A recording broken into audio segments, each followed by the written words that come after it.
ফিলিস্তিনিদের রেখেই গাজা পুনর্গঠনে আরব নেতাদের প্রস্তাবে বাড়ছে জনসমর্থন।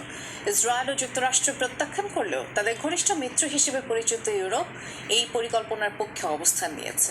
5 বছর মেয়াদী পরিকল্পনায় সমর্থন জানিয়েছে মুসলিম দেশগুলোর সংগঠন ওআইসি।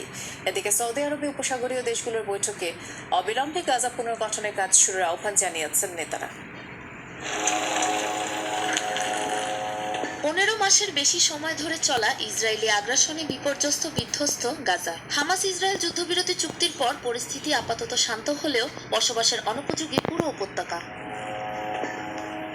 ফিলিস্তিনিদের বিতাড়িত করে গাজায় পুনর্বাসন ও অবকাশ যাপন কেন্দ্র নির্মাণের প্রস্তাব দিয়ে সমালোচনার ঝড় তুলেছিলেন মার্কিন প্রেসিডেন্ট ডোনাল্ড ট্রাম্প। সেই প্রস্তাবের বিপরীতে পাল্টা পরিকল্পনা তুলে ধরেছে মিশর, যাতে সমর্থন দিয়েছে আরব লীগও। ফিলিস্তিনিদের উপত্যকায় রেখেই 5 বছরে $53 বিলিয়ন গাজা পুনর্গঠনের পরিকল্পনাকে স্বাগত জানিয়েছে মুসলিম দেশগুলোর সংগঠন ওআইসি। এদিকে যুক্তরাষ্ট্র ও ইসরায়েলের ঘনিষ্ঠ মিত্র হওয়া সত্ত্বেও ট্রাম্পের প্রস্তাব প্রত্যাখ্যান করে আরব লীগের পরিকল্পনাকে গ্রহণ করেছে ইউরোপ। ফ্রান্স, জার্মানি, ইতালি ও যুক্তরাজ্যের দাবি, ফিলিস্তিনিদের জোরপূর্বক উৎখাতের চেষ্টা অঞ্চলটিতে সৃষ্টি করবে নতুন বিশৃঙ্খলা। মিশরের নেতৃত্বে আরব লীগের গাজা পুনর্গঠনের পরিকল্পনাকে পূর্ণ সমর্থন জানায় জার্মান সরকার।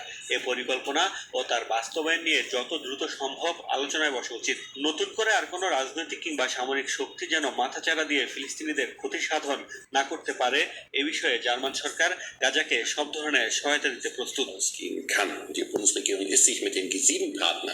সৌদি আরবের এক সম্মেলনে জাতিসংঘের কাছে গাজা ও পশ্চিম তীরের নিরাপত্তা নিশ্চিতে শান্তিরক্ষী বাহিনী মোতায়েনের আহ্বান জানিয়েছে উপসাগরীয় দেশগুলোর জোট জিসিসি। গাজা উপত্যকার পুনরুদ্ধার, পুনর্গঠন এবং উন্নয়ন পরিকল্পনায় মিশর ও আরব দেশগুলোর পাশে আছি আমরা। সম্মেলনের সিদ্ধান্ত মোতাবেক এ বিষয়ে দ্রুত আন্তর্জাতিকভাবে পদক্ষেপ নেওয়া হবে। পশ্চিমা বিশ্বের পাশাপাশি সমর্থনে ফিলিস্তিনিদের গাজায় রেখে উপত্যকা পুনর্গঠনের পক্ষে অবস্থান নিয়েছে চীন, সুদান সহ আরো বহু দেশ। সাবরিনা নুসরাত, যমুনা নিউজ।